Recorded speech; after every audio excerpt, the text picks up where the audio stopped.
Yes, yes. All right, all right, all right, all right. Waiting for the commercials. Okay. Oops. Let me drink some more.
All right, that was fun. There's like, it literally 518 million views. Oh my god, it only came out like 4 years ago. All right, so. Did I put? Oh.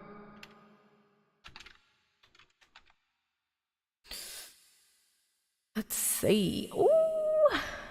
Ooh. All right, are you guys ready for Santa, baby? I'm ready. Okay, okay. All right, let me add.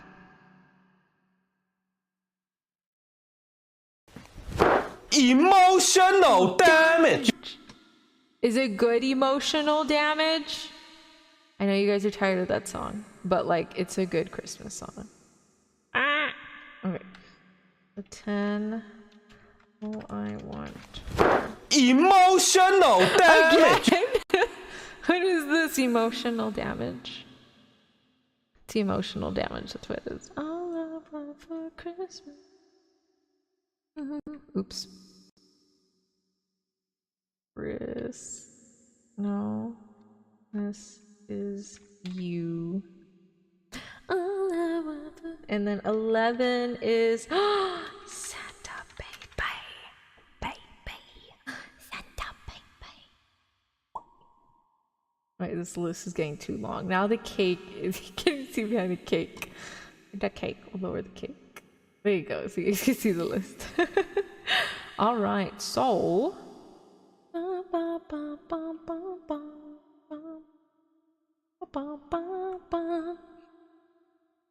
Oh, no, there's no metal pipe. Okay, so next is oh, it's been playing. Okay, my bad. I had on mute. Ahem. He's ready. I'm ready. All right. All right.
All right, let me turn off reverb before I forget. Give me some... Oh. Oh. Okay. All right. Snoopy. All right, let me play the crackling on the fire. What? What happened? What? Lina, why are there bites in the cake? What? Turn off your reverb. Turn it off. Do that first. Then we'll discuss the cake. What? Okay, I turned it off. Why are there bites in the cake? I got hungry. We were supposed to cut it up and give it to everybody. Oh. You want me to cut it now? They don't have to get the slice I ate. Lina, you ate like a good portion. I have another cake. Hold on, I got you. We'll throw the other one away. Yeah, it's fine. I'll eat it. Okay, give me a moment. I got this. Lina? I got this. I got another cake. I got spare just in case I got hungry. Okay.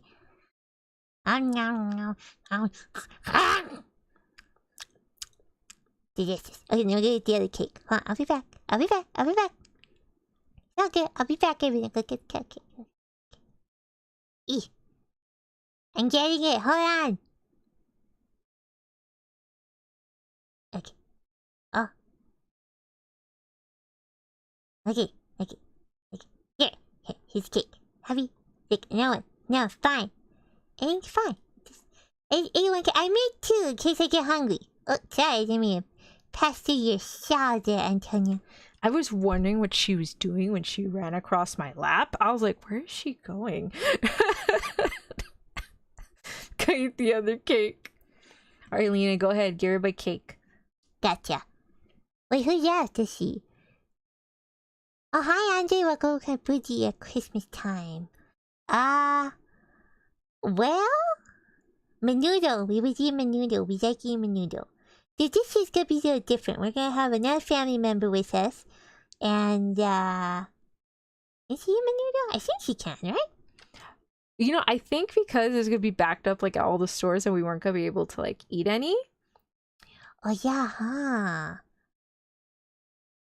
Wait. Where are we having this year then? I was told chile rellenos and brisket. Oh, that's pretty good. Ooh, I'm excited. Alright, let me get the cake for you guys. Hold on, I got you.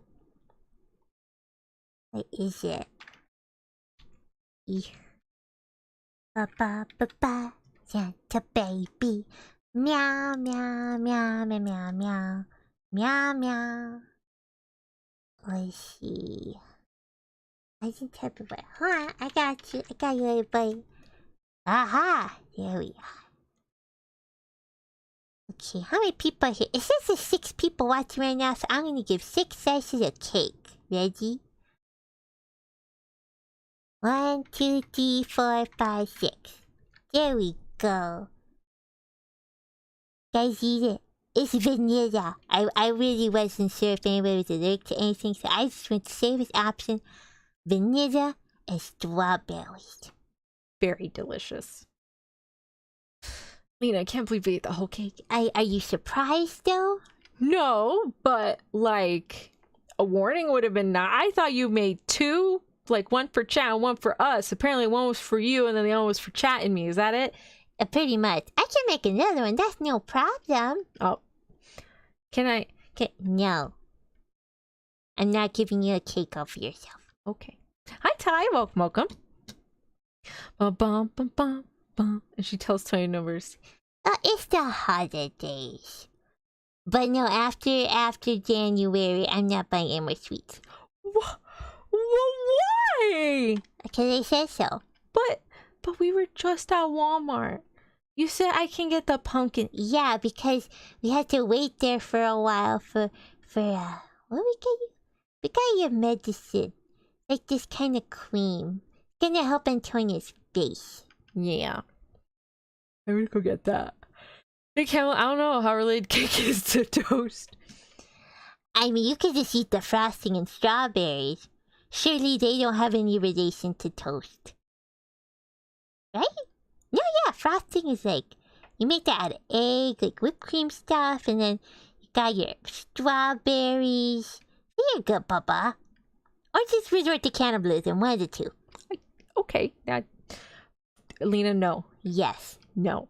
Yes. No. Yes. Yes. Oh my goodness. Coming from the cat who eats everything. Alright, so we're gonna turn that off.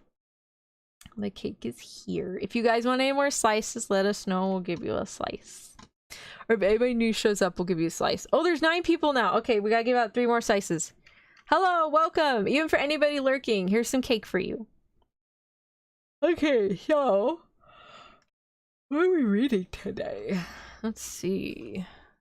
I love how tiny and cute this little book is. Oh, and the font's the perfect size. I won't be straining my eyes. Okay.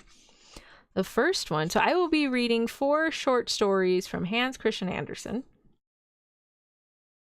And the first one is The Fir Tree. Ahem. I bet. Oh, nom nom. Okay, let me drink some water.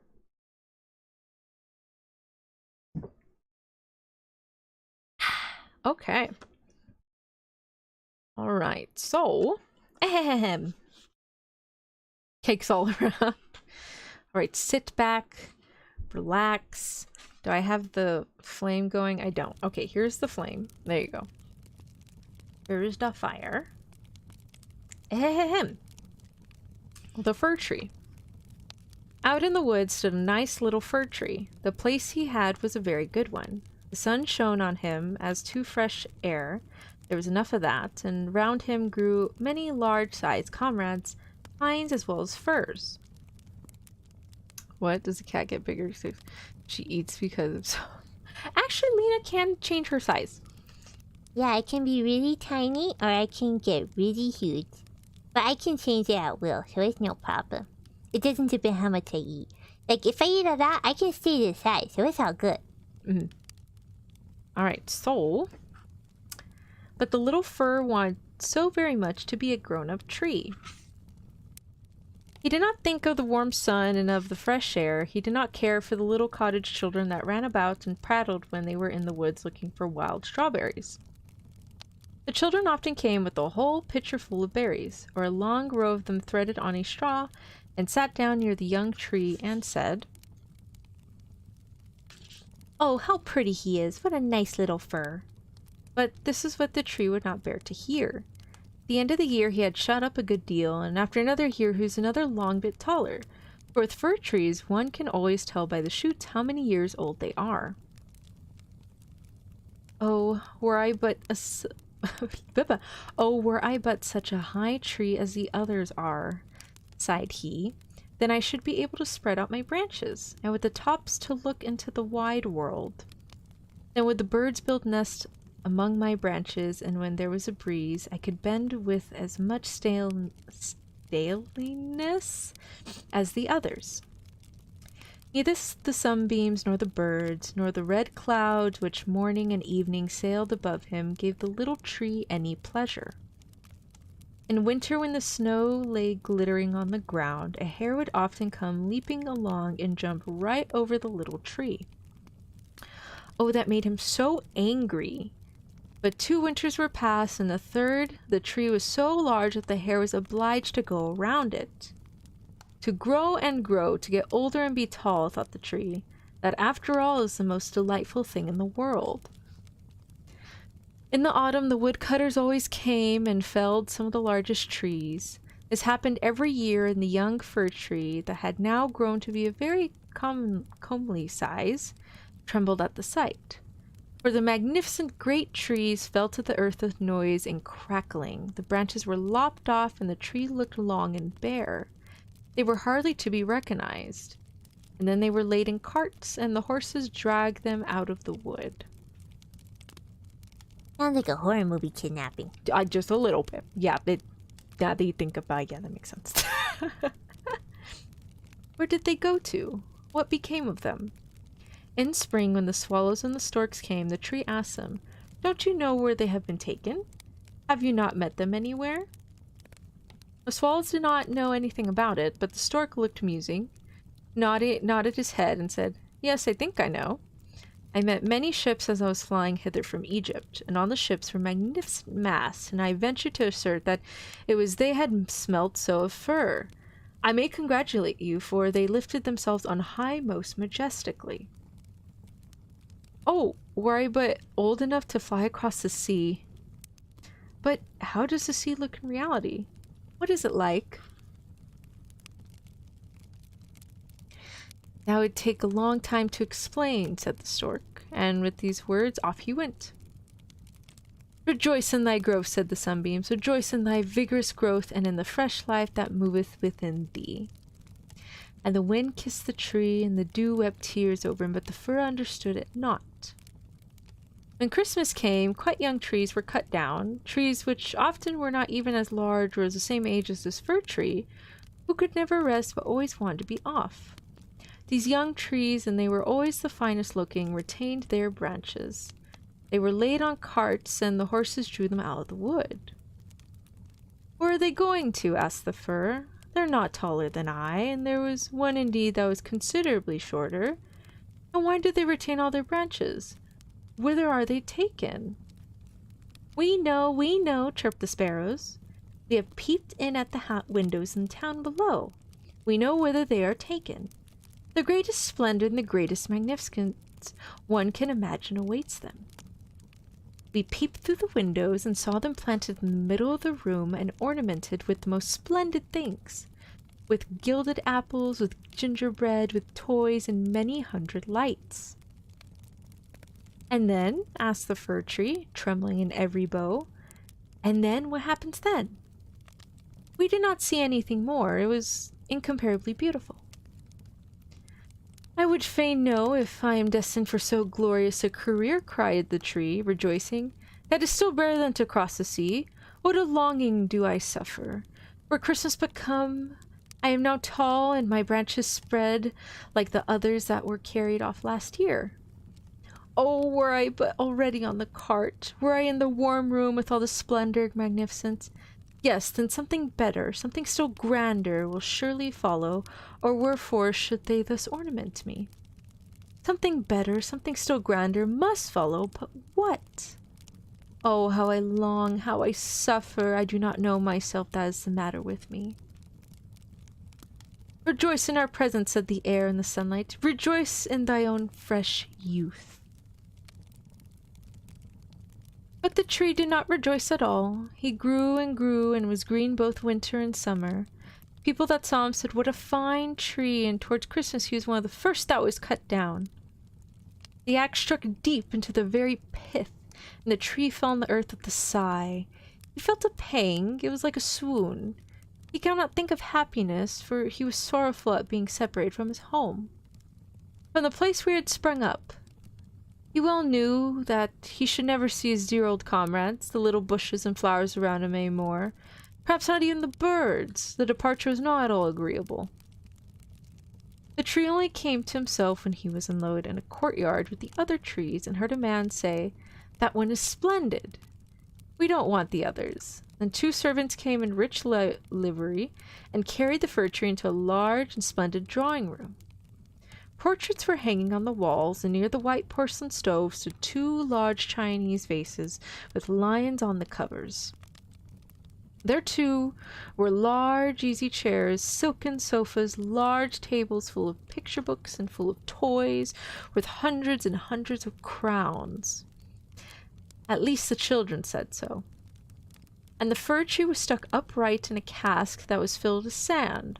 But no one could see that it was a cask, for a green cloth was hung all around it and stood on a large, gaily colored carpet. Oh, how the tree quivered! What was to happen? The servants as well as the young ladies decorated. On one branch there were hung little nets cut out of colored paper, and each net was filled with sugar plums, and among the other boughs gilded apples and walnuts were suspended, looking as though they had grown there, and little blue and white tapers were placed among the leaves. Dolls that looked for all the world like men, the tree had never beheld such before, were seen among the foliage, and at the very top a large star of gold tinsel was fixed.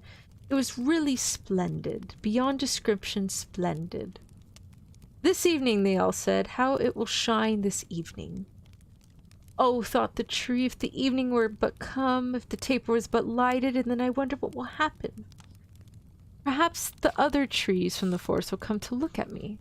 Perhaps the sparrows will beat against the window panes. I wonder if I shall take root here, and winter and summer stand covered with ornaments. He knew very much about the matter, but he was so impatient that for sheer longing he got a pain in his back. And this with trees is the same as a headache with us. The candles were now lighted. What brightness, what splendor! The tree trembled so in every bough that one of the tapers set fire on the foliage. It blazed up flamelessly. "Help! Help!" cried the young ladies, and they quickly put out the fire. Now the tree did not even dare tremble. What a state he was in. He was so uneasy lest he should lose something of his splendor that he was quite bewildered amidst the glare and brightness, when suddenly both folding doors opened and a troop of children rushed in as if they would upset the tree. The older persons followed quietly, the little ones stood quite still, but it was only for a moment, then they shouted that the whole place re-echoed with their rejoicing. They danced around the tree, and one present after the other was pulled off. What are they about, thought the tree. What is to happen now? And the lights burned down to the very branches. As they burned down, they were put out, one after the other, and then the children had permission to plunder the tree. So they fell upon it with such violence that all its branches cracked. If it had not been fixed firmly in the ground, it would certainly have tumbled down. The children danced about with their beautiful playthings. No one looked at the tree except the old nurse, who peeped between the branches, but it was only to see if there was a fig or an apple left that had been forgotten. A story, cried the children, drawing a little fat man towards the tree. He seated himself under it and said, Now, we are in the shade and the tree can listen too, but I shall tell only one story. Now, which will you have, about the Ivedy-Avedy, or about Humpty Dumpty, who tumbled down the stairs and yet after all came to the throne and married the I'm sorry, Humpty Dumpty did what? Wow. Guy fell and he found a princess. Nice. Sure. I didn't even know that happened to Humpty Dumpty. My two of Rocco's more in light. They were looking for a tree for Xmas, found one. The tree was happy like a dog, barked, looked at them with glee, and then they chopped it. Oh, that's so sad. That poor tree. Ivedy-Avedy, cried some. Humpty Dumpty, cried the others. There was such a bawling and screaming. The fir tree alone was silent. He thought to himself, Am I not to bawl with the rest? Am I to do nothing whatever? For he was the one of the company and had done what he had to do. And the man told about Humpty Dumpty that tumbled down, who notwithstanding came to the throne, at last married the princess. And the children clapped their hands and cried, Oh, go on, do go on. They wanted to hear about Ivedy-Avedy too. But the little man only told them about Humpty Dumpty. Characters, he goes out of the way to describe this guy. I know, that's what it says. I was like, okay, you're describing Santa like that, sure. Right? Is this supposed to be Santa Claus? Or someone dressed up as Santa Claus? The fir tree stood quite still and absorbed in thought. The birds in the wood had never really the likes of this. Oh wait, hold on. Oh, okay, sorry. Wait. No. Where am I? Oh. I want to hear about Ivedy, but the low man only told him about Humpty Dumpty. The fir tree stood quite still and absorbed in thoughts. The birds in the woods had never related the likes of this. Humpty Dumpty fell down the stairs, and yet he married the princess? Yes, yes, that's the way of the world, thought the fir tree. Do these or not? Just some bad... Oh, okay. Mr. Fir Tree, these are not our standards. Please don't jump down the stairs. Okay. Oh no! I believed it all, because the man who told the story was so good looking. Well, well, who knows, perhaps I may fall downstairs too and get a princess as a wife. Oh no. He looked forward with joy to the morrow, where he hoped to be decked out again with lights, playthings, fruits, and tinsel. Okay, apparently this dude telling the story is very good looking, apparently, to the fir tree. And then also the fir tree now thinks if you fall down the stairs you get a princess. Good job. Okay. I won't tremble tomorrow, thought the fir tree. I will enjoy to the full all my splendor tomorrow. I shall hear again the story of Humpty Dumpty, and perhaps that of Ivedy-Avedy too. And the whole night the tree stood still and in deep thought. In the morning the servant and the housemaid came in. Now then the splendor will begin again, thought the fir. But they dragged him out of the room and up the stairs into the loft, and here in a dark corner where no daylight could enter, they left him. What's the meaning of this, thought the tree? What am I to do here? What shall I hear now, I wonder? And he leaned against the wall, lost in reverie. Time enough had he too for his reflections, for days and nights passed on and nobody came up. When at last somebody did come, it was only to put some great trunks in a corner out of the way. There stood the tree, quite hidden. It seemed as if he had been entirely forgotten. 'Tis now winter out the doors, thought the tree. The earth is hard and covered with snow. Men cannot plant me now, and therefore I have been put up here under the shelter till the springtime comes. How thoughtful that is! How kind man is, after all! If it only were not so dark here and so terribly lonely. Not even a hare, and out in the woods it was so pleasant when the snow was on the ground and the hare leaped by. Yes, even when he jumped over me, but I did not like it then. It is really terribly lonely here. Squeak, squeak, said the little mouse at the same moment, peeping out of his hole, and then another little one came and snuffled around the fir tree and rustled among the branches. Lina, are you drooling? No. I think you're drooling. I'm not drooling. I know what you're talking about. Okay. Jack, keep an eye on her. I think she's drooling. I am not drooling. I just... got a little excited. Oh, okay. You got a little excited. Okay. Alright. You sure? Okay. Alright. It is dreadfully cold, said the mouse, but for that it would be delightful here, old fir, wouldn't it? Where do you come from? Asked the mice. Wait, yeah. And what can you do? You're so extremely curious. Tell us about the most beautiful spot on the earth. Have you never been there? Were you never in the larder where cheese lies on the shelves and ham hang from above? Where one dances about on tallow candles? That place where one enters lean and comes out again fat and portly. She's crying from her mouth because the story is so captivating. Yeah, that's it. That's exactly what I'm doing. I'm crying through my mouth. I'm totally not doing it. Okay. I'll believe you two, I guess. Let's see. I know no such place, said the tree, but I know the wood, where the sun shines and where the little birds sing. And they told all about his youth, and the little mice had never heard the like before. And they listened and said, well, to be sure, how much you have seen, how happy you must have been. Aye, said the fir tree, thinking over what he had himself related. Yes, in reality, those were happy times. And then he told about Christmas Eve, when he was decked out with cakes and candles. Oh, said the little mice, how fortunate you have been, old fir tree. I am by no means old, said he. I came from the woods this winter. I am in my prime and am only rather short for my age. What delightful stories you know, said the mice. And the next night they came with 4 other little mice, who were to hear that the tree recounted. And the more he related, the more plainly he remembered all himself. And it appeared as if those times had really been happy times. But they may still come. Humpty Dumpty fell down the stairs, and yet he got a princess. And he thought them of a nice little birch tree growing out in the woods. To the fir, that would be a real charming princess. Who's Humpty Dumpty? Asked the mice. So then the fir tree told the whole fairy tale, for he could remember every single word of it. And the little mice jumped for joy up to the very top of the tree. Next night, 2 more mice came, and on Sunday 2 rats even. But they said the stories were not interesting, which vexed the little mice. And they too now began to think them not so very amusing either. What the? Hi, Genji Shimada. Thank you for the sub. Thank you. I realize my alerts are like in the back. I will put it right here. There we go. Ta-da. Thank you for the sub. Thank you. Alright, so... What was I? Oh. Do you know only one story? Asked the rats.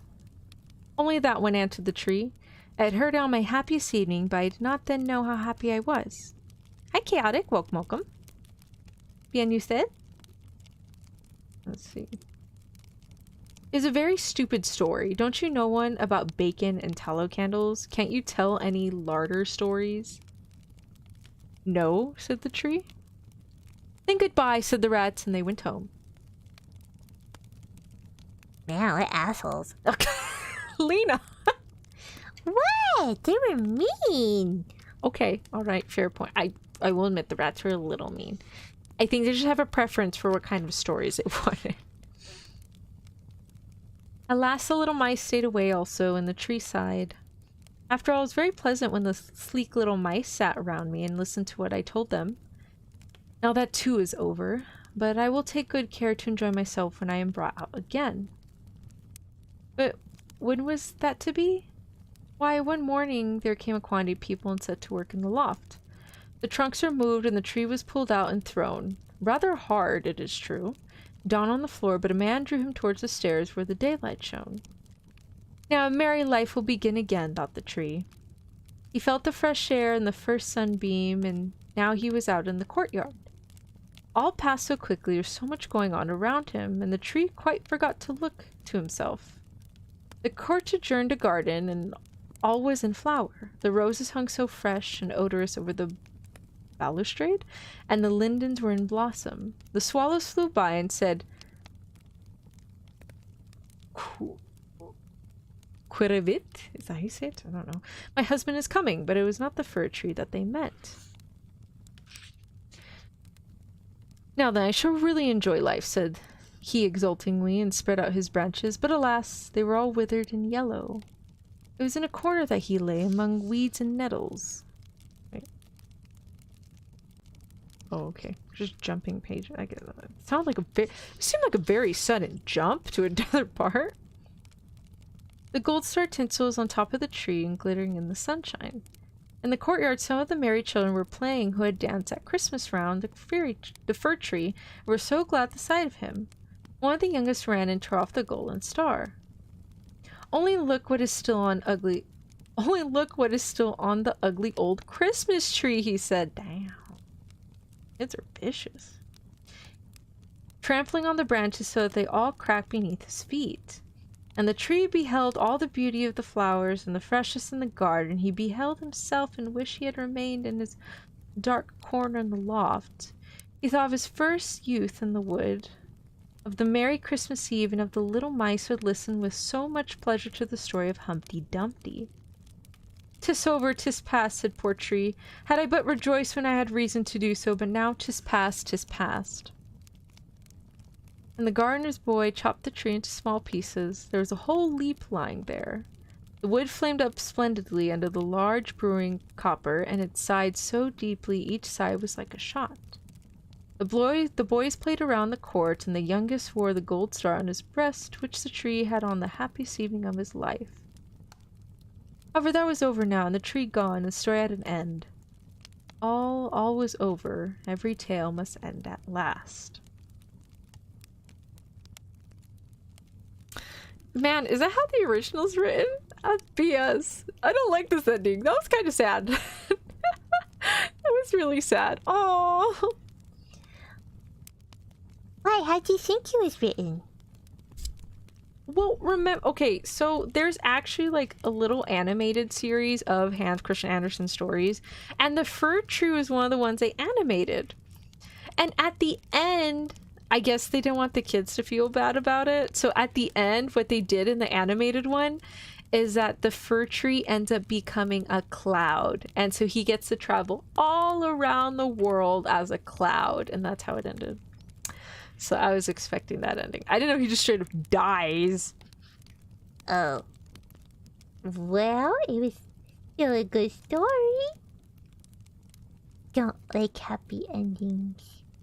Oh, that's true. You know, yeah, you're right. I think the animated one just did not want to break the children's hearts, so they gave them all happy endings, if I recall. I think all of them should have happy endings. Oh dear, I'm kind of scared. No. Okay, the next one is the snowman. He's gonna die too, isn't he? "It is so wonderfully cold that my whole body crackles," said the snowman.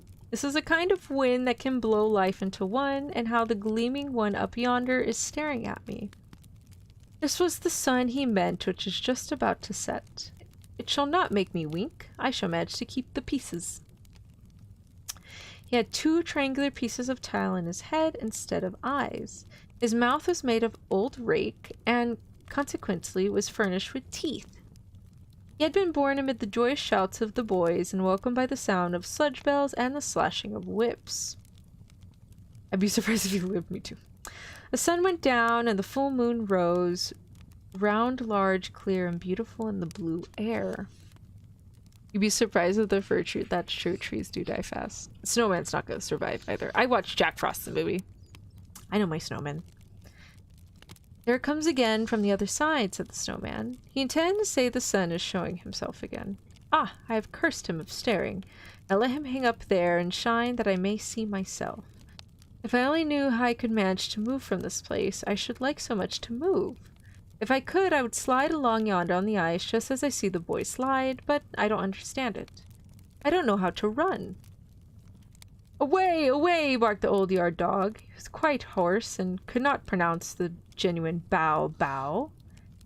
He had got the hoarseness from the time when he was an indoor dog and lay by the fire.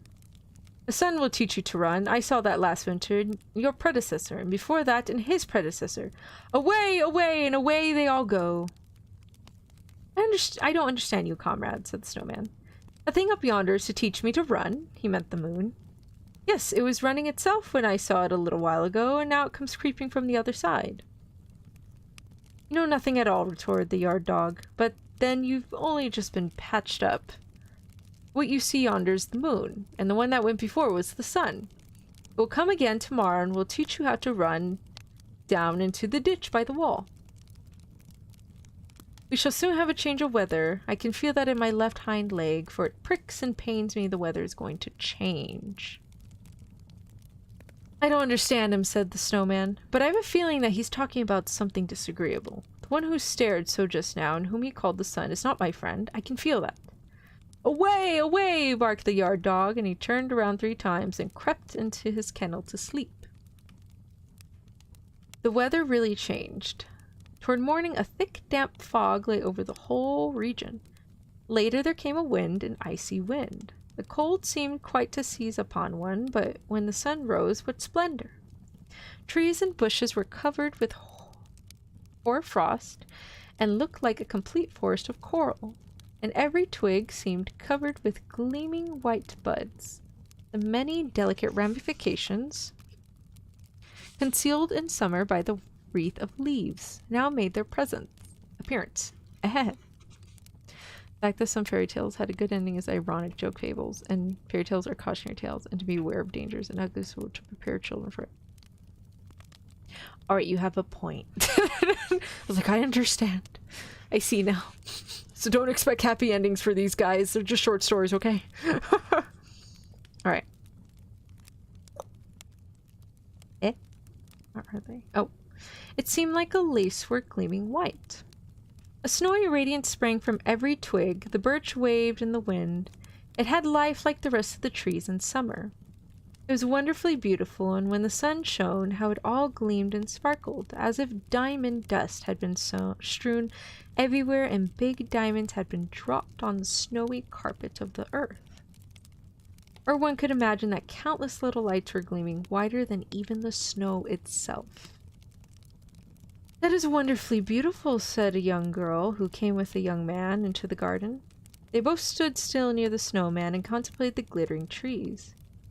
Summer cannot show a more beautiful sight, said she, and her eyes sparkled. We can't have such a fellow as this in summertime, replied the young man, and he pointed to the snowman. He is capital. The girl laughed, nodded to the snowman, then danced away over the snow with her friend, over the snow that cracked and crackled under her tread as if she were walking on starch. Who were those two? The snowman inquired of the yard dog. You've been longer in the yard than I. Do you know them? Of course I know them, replied the yard dog. She has stroked me and he has thrown me a meat bone. I don't bite those two. But what are they? Said the snowman. Lovers, replied the yard dog. They will go to live in the same kennel and not the same bone. Away! Away! Are they the same kind of beings as you and I? Asked the snowman. Why, they belong to the master, retorted the yard dog. People certainly know very little who were only born yesterday. I can see that in you. I have age and information. I know everyone here in the house. I know a time when I did not lie out here in the cold fastened to a chain. Away! Away! The cold is charming, said the snowman. Tell me, tell me. You must not clink your chain, for it jars within me when you do that. Away, away, barked the yard dog. They told me I was a pretty little fellow. Then I used to lie in a chain covered with velvet up in master's house, and sit in the lap of the mistress of all. They used to kiss my nose and wipe my paws with an embroidered handkerchief. I was called Ami, dear Ami, sweet Ami. But afterward I grew too big for them, and they gave me away to the housekeeper. So I came to live in the basement story. That is so sad. I'm so sorry. You can look into that from where you're standing. You can see in the room where I was master. Where I was master at the housekeeper's. I was certainly a smaller place than upstairs, but I was more comfortable. It was not continually taken hold of and pulled about by children as I had been. I received just as much good food as ever, and even better. I had my own cushion, and there was a stove, and the finest thing in the world as at this season. I went under the stove and could lie down quite beneath it. Ah, I still sometimes dream of that stove. Away, away! Does the stove look so beautiful? Asked the snowman. Is it all like me? It's just the reverse of you. It's as black as a crow and has a long neck and a brazen drum. It eats firewood so that the fire spurts out of its mouth. One must keep outside or under it, and there one is very comfortable. You can see it through the window from where you stand. And the snowman looked and saw a bright, polished thing with a brazen drum, and the fire gleamed from the lower part of it. The snowman felt quite strangely. An odd emotion came over him. He knew now what it meant and could not account for it, but all people who are not snowmen know the feeling. And why did you leave her? Asked the snowman, for it seemed to him that the stove must be of the female sex. How could you quite quit such a comfortable place? I was obliged, replied the yard dog. They turned me out of the doors and chained me up here. I had been the youngest young master in the leg because he kicked away the bone I was gnawing. Bone for bone, I thought. They took that very much amiss, and from that time I have been fastened to a chain and have lost my voice. Don't you hear how hoarse I am? Away, away! I can't talk any more like the other dogs. Away, away! That was the end of the affair. Ooh. Hey, I think that's a good quote. Bone for a bone. Take my bone, I take yours. Anyways. What? Nothing. Okay. Lina, you don't even eat bones. What? The fish bones are kind of good. Yeah, but who would steal those? Oh, you'd be surprised. The amount of uninvited guests we've had. They're like, boo! I'm here to take your house. I'm like, get the hell out of my house! And that they don't believe me, I eat them. So yeah, bone for a bone. I'm not even gonna ask, but okay, cool. Was I here for any of these? No, it's like really late. I was like eating like late night snacks when they show up. Oh, okay, cool. Nice, cool. Great. Anyways. But the snowman was no longer listening to him. He was looking at the housekeeper's basement lodging, into the room where the stove stood on its 4 iron legs, just the same size as the snowman himself.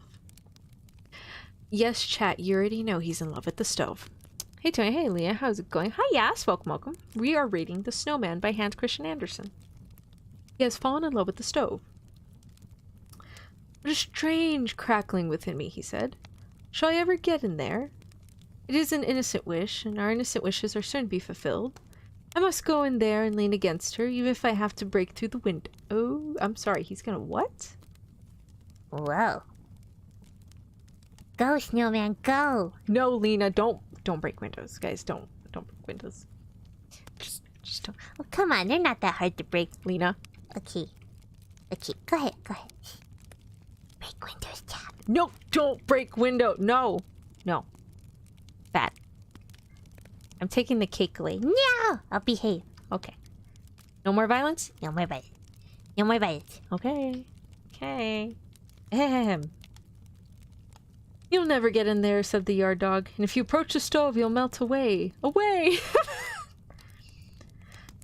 I'm as good as gone, replied the snowman. I think I am breaking up. That's not, but I hear her snacking a lot in this stream. Lena's... Okay, look. I can snack. I'm okay with snacks. Antonia, on the other hand...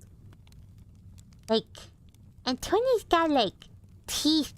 You know, you gotta take care of those. Can't be eating snacks all the time. Gotta take care of your teeth. Me, on the other hand, I'm a magic cat. As real as my teeth are, I can literally just switch them out if I need to. I'd be like, "Rawr!" Ngang, ngang, ngang, ngang. Ngang, ngang, ngang. Like right now, I have normal cat teeth. But if there's a big mean monster and they want to scream in my face, I will scream back in their face with a jaw full of teeth. Be like, "Rawr! See how scary you are now." Anyways, go ahead, Antonia. Oh, okay. I was the chair through the window champion 3 years running. Oh my god. Oh jeez. Okay. Throwing chairs and selves through windows. Gotcha. You guys live a very exciting life. I just sit by windows and read. I don't really go through them, you know, just kind of let them sit. Anyways. The whole day the snowman stood looking in through the window. In the twilight hour the room became still more inviting. From the stove came a mild gleam, not like the sun or like the moon. No, it was only that the stove can glow when he has something to eat. When the room door opened the flame started out of his mouth. This was a habit the stove had. The flame fell distinctly on the white face of the snowman and gleamed red upon his bosom. I can endure it no longer, he said. How beautiful it looks when it stretches out its tongue. The night was longer, but it did not appear long as to the snowman. Long, my bad. Who stood there lost in his own charming reflections, crackling with the cold. In the morning, the window panes of the basement lodging were covered with ice. They bore the most beautiful ice flowers that any snowman could desire, but they concealed the stove. The window panes would not thaw, and he could not see the stove, which he pictured to himself as a lovely female. It crackled and whistled him in and around him. It was just the kind of frosty weather snowman must thoroughly enjoy. But he did not enjoy it, and indeed, how could he enjoy himself when he was stove sick? That's a terrible disease for a snowman, said the yard dog. I've suffered from it myself, but I got over it. Away, away, he barked, and he added, the weather's going to change. The weather did change, began to thaw. The warmth increased, and the snowman decreased. He made no complaint, and that's an affable sign. One morning he broke down, and behold, where he had stood something like a broomstick remained sticking up out of the ground. It was the pole around him which the boys had built him up. Ah, now I can stand. Why, he had such an intense longing, said the yard dog. Why, there's a shovel for cleaning out the stove fastened to the pole. The snowman had a stove rake in his body, and that's what moved within him. Now he has got over that too. Away, away! And soon they had got over the winter. Away, away! Barked the hoarse yard dog. But the girls in the house sang, Green thyme from your house come out, willow your woolly finger stretch out, lark and cuckoo cheerfully sing, for in February's coming the spring, and with the cuckoo I'll sing too. Come thou dear sun, come out cuckoo. I don't know how the song goes, I'm just guessing. Nobody thought any more of the snowman. I'm confused. What happened? Okay. He had such an intense longing. Why, there's a shovel for cleaning out the stove fastened to the pole. Oh. No, wait, I don't get it. Explain. Okay, so basically the shovel that would like shovel stuff into the stove, it was attached to the pole that was used to make the snowman, and that's why he was like, oh my god, the stove, my love. It's because he's from the shovel that belongs to the stove. Oh, I get it now. Your cat is funny. Thank you. I think I'm hilarious. Heh heh heh. She does have a peaceful voice. Thank you, thank you. That was a really good for freeform. Oh, okay. Thank you.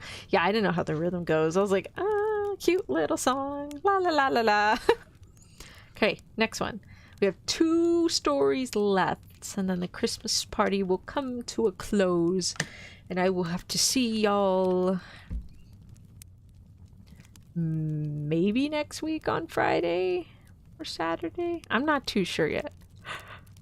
I was told of my family's vacation, but then I don't know like when their other days off are.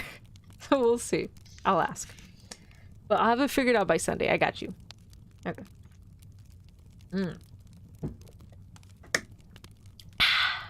Water. Water, water, water, water. Bum, bum, ba, bum. Bum, bum, bum. Bum, bum, bum, bum, bum. Oh, let me check something real quick. By the way, I wanted to let everybody know the siren art is done. Yay! So it is done. I've was shown the final piece, like the final work is gonna be sent to me, and it looks really, really nice. I'm very excited. All right, so let me just check something real quick.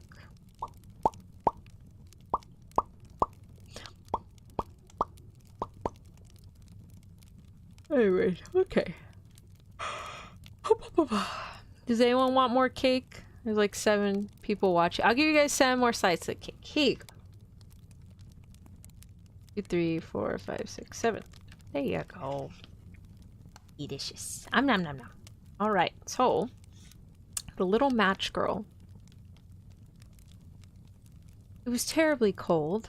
It snowed and was already almost dark. An evening came on, the last evening of the year. In the cold and gloom, a poor little girl, barehanded and barefoot, was walking through the streets. When she left her own house, she certainly had slippers on, but of what use were they? They were very big slippers, and her mother had used them till then. So big were they. The little maid lost them as she slipped across the road, where 2 carriages were rattling by terribly fast. One slipper was not to be found again, and a boy had seized the other and run away with it. He thought he could use it very well as a cradle some day when he had children of his own. What? Why would you use a slipper as a cradle? What? Do you have any cookies? Cookies? Aw, we didn't bake any cookies. Oh, thank you, Bubba. Bubba got you cookie. There you go. Here's your cookie, Jet. Here's your cookie. Thank you, Baba. Alright, so... Oops. Why would this kid think a slipper was gonna make a great cradle for his kid? That doesn't make any sense. Okay.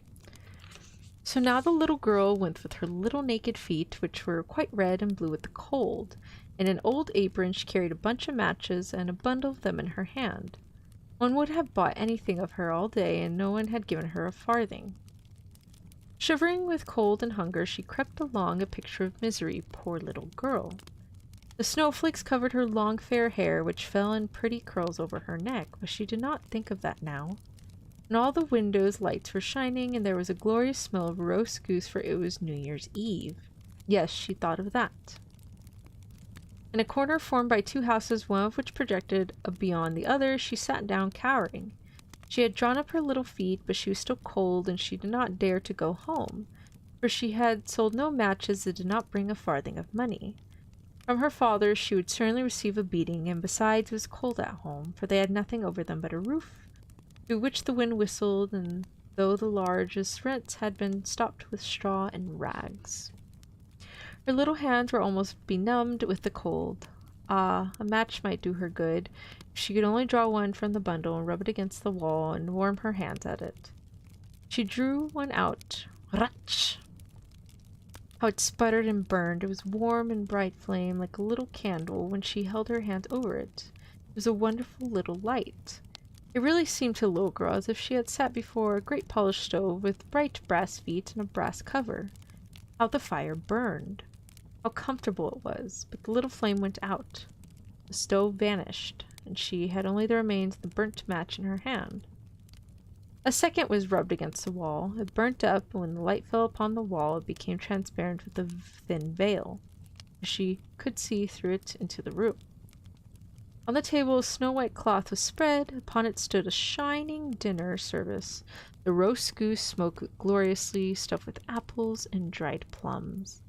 And what was still more splendid to behold, the goose hopped down from the dish and waddled along the floor with a knife and fork in its breast to the little girl.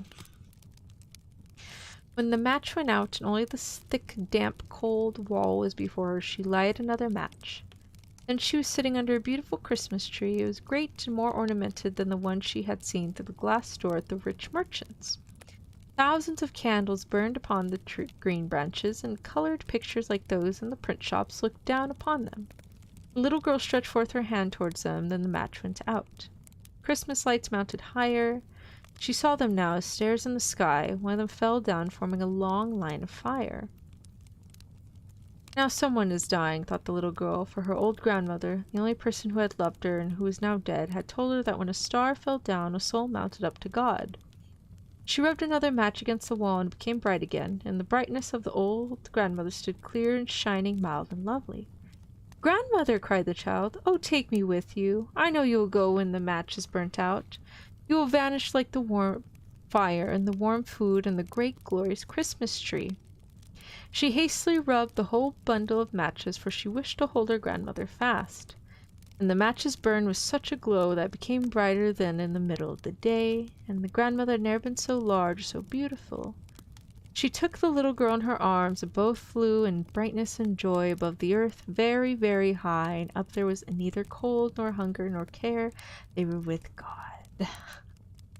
But in the end, leaning against the wall, sat the poor girl with red cheeks and smiling mouth, frozen to death on the last evening of the old year. The New Year's sun rose upon a little corpse. The child sat there stiff and cold, but with the matches, which one bundle was burned. She wanted to warm herself, the people said. No one imagined what a beautiful thing she had seen, and what glory she had gone in with her grandmother to the New Year's Day. Ow. Damn. Lina!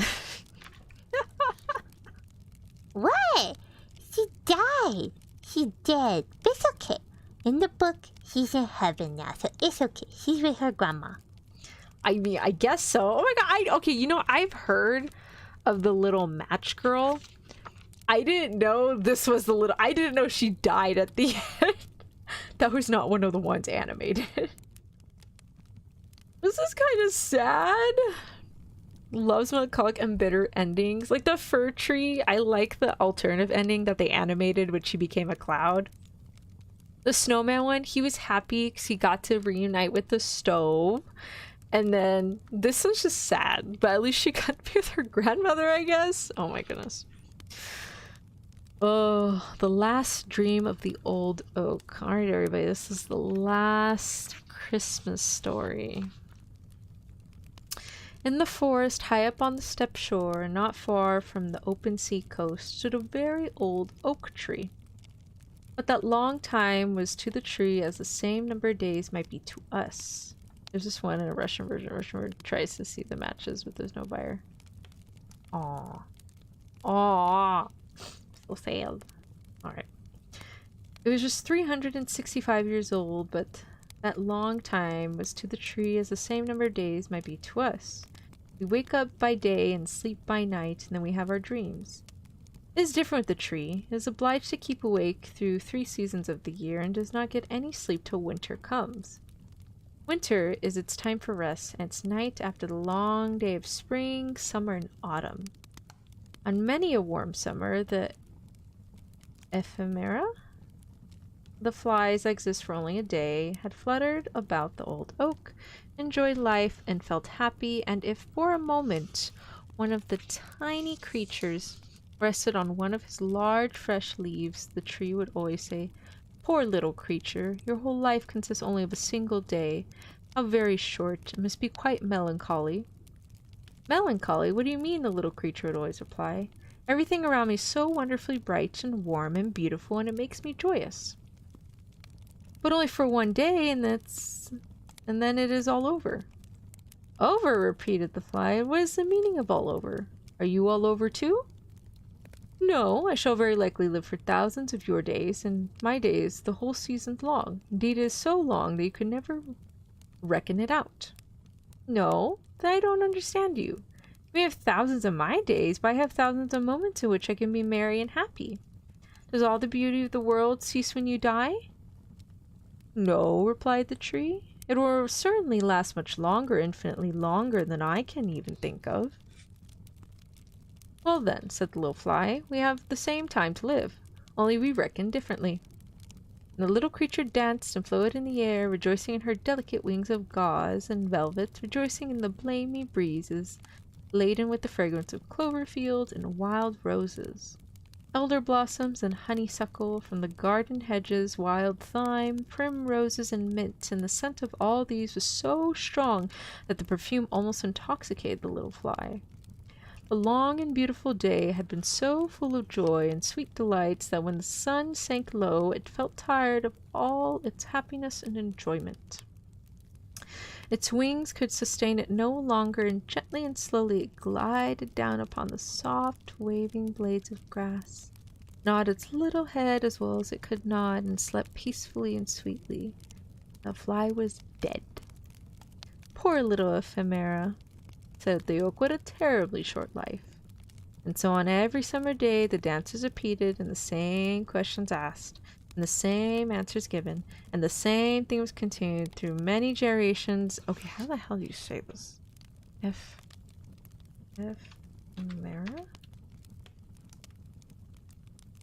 What is that?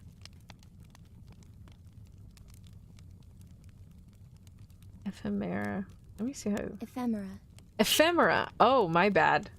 I was saying that wrong. Ephemera. Poor little ephemera, said the oak. What a terribly short life. And so on every summer day the dances repeated, the same questions asked, and the same answers given. The same thing was continued through many generations of ephemera. And all of them felt equally merry and equally happy. The oak remained awake through the morning of spring, the noon of summer, and the evening of autumn. Its time of rest, its night drew nigh. Winter was coming. Already the storms were singing, good night, good night. Here fell a leaf, and there fell a leaf. We will rock you and lull you, go to sleep, go to sleep. We will sing you to sleep and shake you to sleep, and it will do your old twigs good. They'll even crackle with pleasure. Sleep sweetly, sleep sleepily. It is your 365th night. Correctly speaking, you are but a youngster in the world. Sleep sweetly, the clouds will drop snow upon you, which will be quite a covered lid, warm and sheltering to your feet. Sweet sleep to you and a pleasant dreams. And there stood the oak, stripped of all its leaves, left to rest during the whole of a long winter, to dream many dreams of events that had happened in its life. As in the dreams of men, the great tree had once been small, indeed. In its cradle it had been an acorn. According to human computation, it was now in the 4th century of its existence. It was the largest and best tree in the forest. Its summit towered above all the other trees and could be seen far out at sea, so that it was served as a landmark to the sailors. It had no idea how many eyes looked eagerly for it. In its topmost branches the wood pigeon built her nest, and the cuckoo carried out this usual vocal performances, and this well-known note echoed amid the boughs. And in autumn, when the leaves looked like beaten copper plates, the birds of passage would come and rest upon the branches before taking their flight across the sea. But now was winter, and the tree stood leafless, so that everyone could see how crooked and bent were the branches that sprang forth from the trunk. Crows and rooks came by turns and sat on them, and talked of the large times which were beginning, of the hard times which were beginning, and how difficult it was in winter to obtain food. It was just about holly Christmas time that the tree dreamed a dream. The tree had, doubtlessly, a kind of feeling that the festive time had arrived, and in his dream fancied he heard the bells ringing from all the churches around, and yet it seemed to him to be a beautiful summer's day, mild and warm.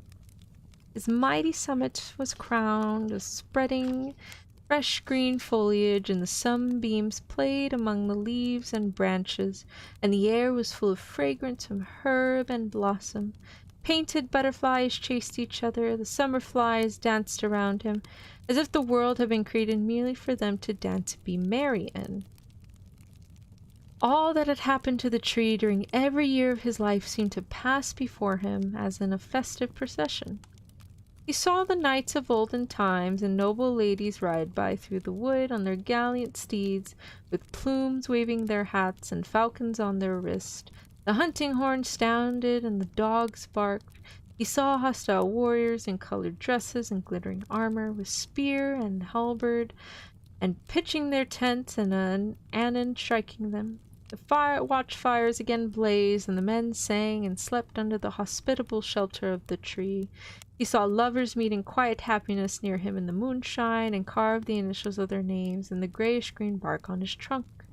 Once, but long years had intervened since then. Guitars and Elion harps had been hung on his bows by merry travelers. Now they seemed to hang there again, and he could hear their marvelous tones. The wood pigeons cooed as if to explain the feelings of the tree, and the cuckoo called out to tell him how many summer days he had yet to live. It seemed as if the new life was thrilling through every fiber of root and stem and leaf, rising even to the highest branches. The tree felt itself stretching and spreading, while through the roots beneath the earth ran the warm vigor of life. As he grew higher and still higher, with increased strength, his topmost boughs became broader and fuller, and in proportion to his growth, so was his self-satisfaction increased, and with it arose a joyous longing to grow higher and higher, to reach even to the warm and bright sun itself. Already had his topmost branches pierced the clouds, which floated beneath them like troops of birds of passage or large white swans.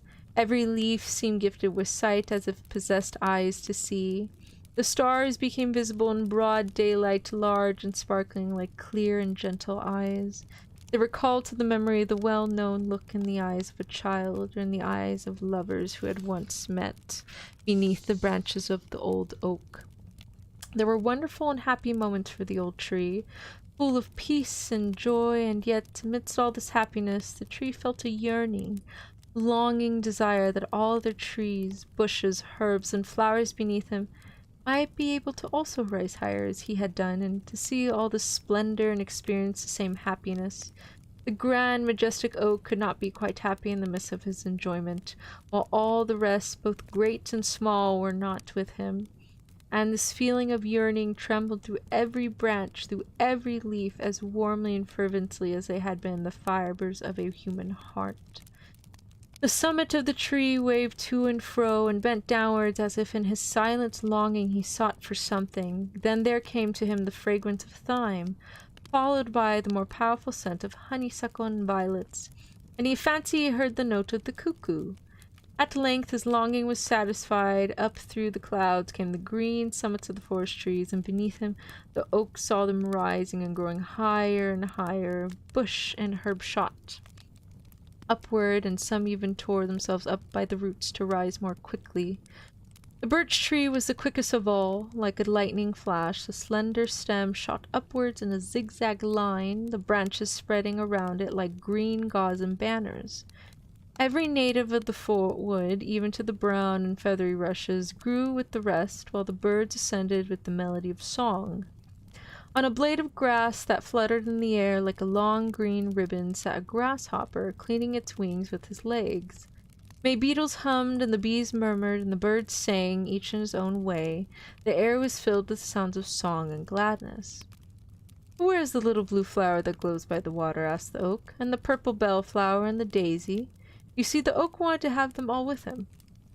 Here we are," sounded voice and song. "But the beautiful thyme of last summer, where's that? And the lilies of the valley which last year covered the earth with their bloom? And the wild apple tree with its lovely blossoms, and all the glory of the wood, which was flourished year after year, even what may have but now sprouted forth could be with us here." We're here," sounded voices higher in the air, as if they had flown there beforehand. "Why, this is beautiful, too beautiful to be believed," said the oak in a joyful tone. "I have them all here, both great and small. No one has been forgotten. Can such happiness be imagined? It seemed almost impossible." "In heaven with the eternal God, and can be imagined, and it is possible," sounded the reply through the air.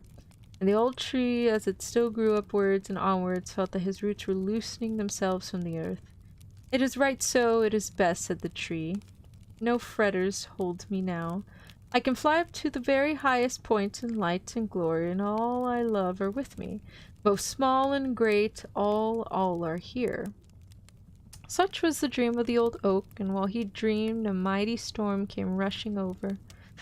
Land and sea at the holy Christmas time. The sea rolled in great billows towards the shore. There was cracking and crushing heard in the tree. The root was torn from the ground just at the moment when his dream he fancied it was being loosened from the earth. He fell. His 365 years were passed in the single day of ephemera. Ephemera. You say this again? Okay. I knew how to say the word earlier and I forgot. On the morning of Christmas Day, when the sun rose, the storm has ceased. From all the churches sounded the festive bells. From every hearth, even the smallest hut, rose the smoke into the blue sky, like the smoke from the festive thank offerings on the Druids' altars. The sea gradually became calm, and on board a great ship that had withstood the tempest during the night, all the flags were displayed as a token of joy and festivity. "The tree is down, the old oak, our landmark on the coast!" exclaimed sailors. "It must have fallen in the storm of last night. Who can replace it? Alas, no one." This was a funeral ornation over the old tree. Short but well meant. There it lay, stretched on the snow-covered shore, and over it sounded the note of a song from the ship, a song of Christmas joy, and of redemption of the soul of man, and of eternal life through Christ's atoning blood. "Sing aloud on the happy morn, all is fulfilled for Christ is born. With songs of joy let us loudly sing, hallelujah to Christ our King." Thus sounded the old Christmas carol, and everyone on board the ship felt his thoughts elevated through the song and the prayer, even as the old tree had lifted up in its beautiful dream on that Christmas morn. Oh my goodness. Pa pa pa pa. I never heard the word, so I don't know. It's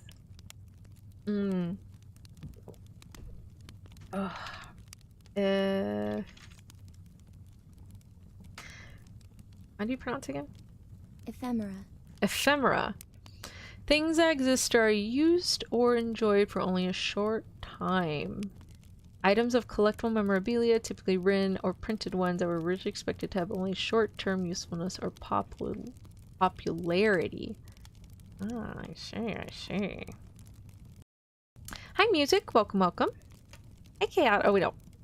Oh, jumped in. Hi, Deadman. Welcome. So I don't know what's happening. Oh, I was reading short stories by Hans Christian Andersen. So can I add listening to stories in English to my list of why am I failing at being Brazilian? Sure. Wait, what? Yeah, the tree. He's in heaven now with all his other friends. That was so cute. Ah, good stories. Oh my gosh, my throat is hurting now. All right. And that is the end of our Christmas party. And for any people that just joined in, we have cake for everybody. Boom. Cake is from this. I baked it. It's vanilla because I wasn't sure who would be allergic to what, so I just made vanilla cake. But yeah, those were kind of sad. Not gonna lie. I thought they could be a little happier. I see your animated TV show probably lied to you, huh, Antonia? Oh, faux show. Yeah, no, they lied to me. But, you know, I guess moral of the story on the little booklet is, hey, they go to heaven. Bittersweet, you have made my evening. Oh no, I'm so sorry. And no one remembered, but thank you for the... Oh, today's our birthday. Oh, we have to sing for you. Happy birthday to you. Happy birthday to you. Happy birthday, dear music. Happy birthday to you. And many more on Channel 4 and then Frankenstein on Channel 9. I forgot the rest. Happy birthday, music. Our Christmas cake, but feel free to put a little candle on it and blow it out and be like, yay, birthday. Go eat some food. Go get cake or something at like Walmart or pie. Be like, yes. And then make your wish. Merry Christmas to you. I hope you have a well. I know, thank you. Okay. I am gonna go drink some hot tea because my throat is killing me. Go wrap myself up in a blanket. You are shivering. It's not even that cold back here. I know, but like, I want my blankie. I want my blankie. All right, well, thank you so much for joining us, everybody. I hope you all have a wonderful, happy holidays. For those of you that celebrate Christmas, have a Merry Christmas. I hope you all have a wonderful New Year. I don't know if I'll be streaming next week. I need to see what my family schedule is like. If we're gonna be busy that entire week, I'll probably save it for the New Year, but we shall see. First piece of cake I'll share with you. Oh, thank you. I don't want to. I know. I'm sorry, chaotic. What was I gonna say? Yeah, I don't know if I'll be streaming next week. We shall see. Definitely not Sunday through Thursday. I am like busy those entire days. I'm trying to think. What was I gonna say? Oh my gosh. Are you blinking again? I am blinking. Right, so the siren artwork is done now, so I will be making a separate video. Hi Madness, welcome. I will be making a separate video for the siren ASMR. And hopefully you guys like it. But yeah, so that is all for today. Thank you so much. Happy holidays, everyone. Merry Christmas if you celebrate it. Happy New Year. Thank you for this. Thank you for joining us. Hope you all have a wonderful rest of your morning, Afternoon, or evening, and whichever part of the world you're in. Bye, everybody. Thank you. Bye, bye. Bye, everybody. Bye, bye. I will hopefully see y'all next week. If not, I will see y'all in the new year. Bye.